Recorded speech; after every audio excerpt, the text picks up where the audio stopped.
was recognized this past weekend as tops in the province by the BC Association of Farmers Markets, and its executive director, Katrina Dwulit. I'm going to never pronounce your name correctly, Katrina. You can punch me afterwards. Like everybody else. Katrina was named Market Manager of the Year, and she joins us in the studio. Good afternoon. Hi, thanks for having me. It's good to see you here. First of all, congratulations, obviously. Thanks very much. How does a farmer's market become recognized as the best of the bunch? Honestly, just the great support from the community and the team that I work with. I work with the best people ever, but they nominated me for my award, and I know lots of people in the community nominated the market for our award. Mm-hmm. Can you give me an idea of the rise of popularity of farmers markets, especially in urban centers in BC? Because it just seems, maybe I'm naive, but I've just been noticing them more. I think people just really want to know where their food comes from more and more, and therefore talking directly to the farmers or the makers, the bakers, the growers, bring that trend to the forefront. But yes, definitely there's a huge rise in farmers markets because we went from 1 or 3 in the CRD in the last 10 years to about 15. So that's a lot. Yeah. That's more than one per municipality. Yeah.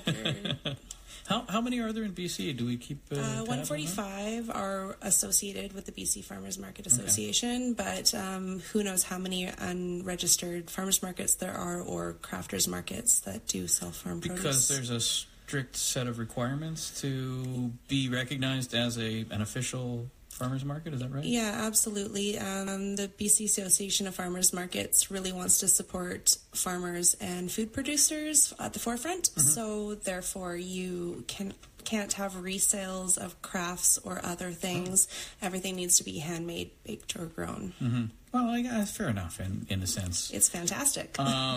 So the Esquimalt Farmers Market, I understand, it's entering only its 4th year, which is a relative baby in all this. How did it get started? Isn't there some story about an excess of strawberries or raspberries? Raspberries, yeah. No, I'm a backyard grower, and as all backyard growers know, some years you get bumper crops, and there was an excess of raspberries that I just couldn't seem to get rid of.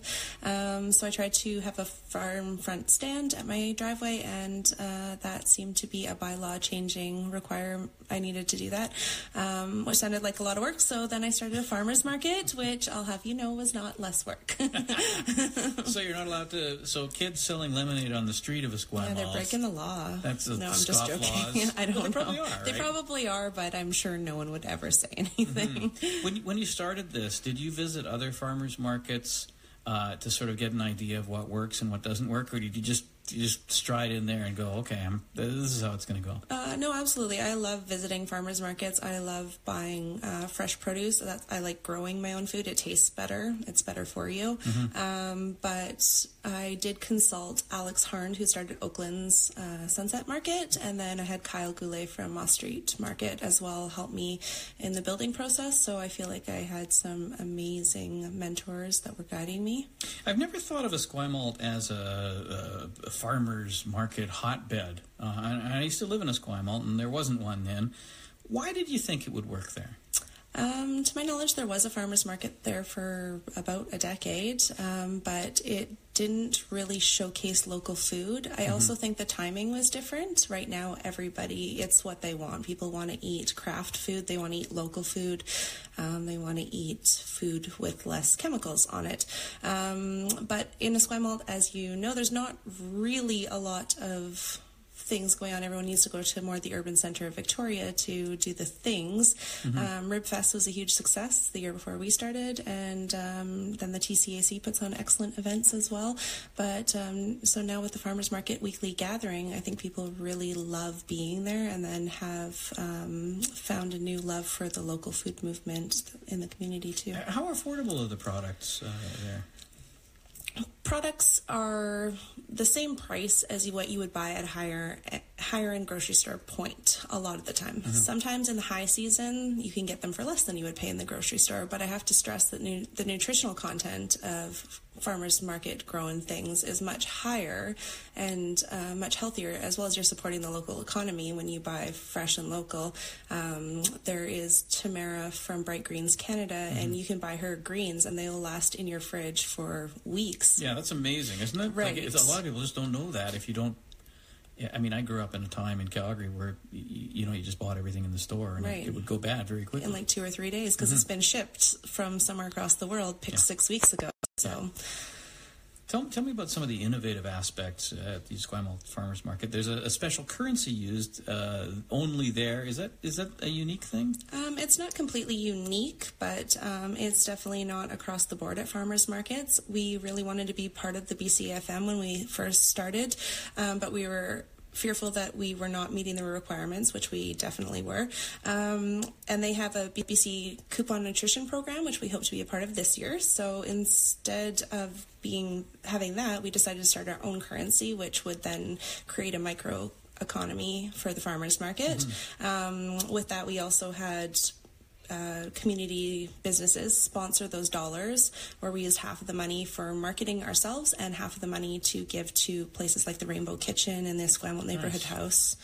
So we were just trying to really support our vendors and keeping that currency kind of trapped into our microeconomy, as well as supporting ourselves and supporting the local community. I know you do other things there, like you have a barking lot, so people with the SPCA, people who are bringing their dogs, your dog can't run through the market, but it has a place to hang out. Yeah, absolutely. It's a fantastic way to go for an evening walk with your pet. We're 4:30 to 7:30 p.m. So, and then come, it's $5 by donation per hour for your dog at the barking lot, and the SPCA volunteers there are fantastic. I used to bring my dog there all the time.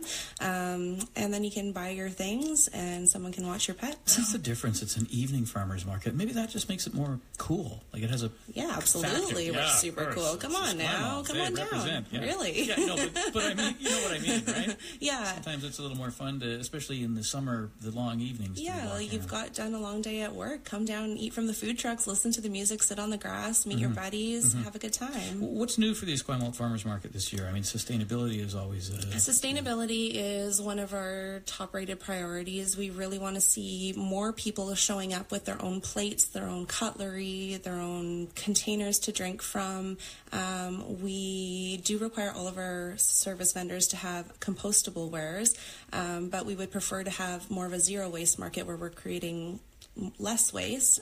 Also, after this conference this weekend, I talked to Nanette at Camosun, and they seem to be having a youth and First Nations cooking programs, 2 different programs, also starting a food truck, hopefully. So we would love to have both of those groups at the farmers market. Yeah.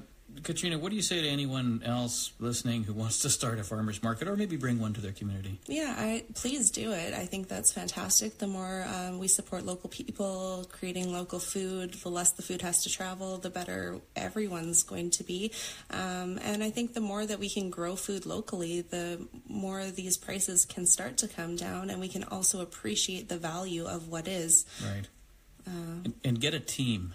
Yeah, absolutely get a team. I mean, I could not have done this by myself. I work with the most incredible people, and all volunteer, all hours, all the time, and they're just passionate and wonderful, lovely, lovely people.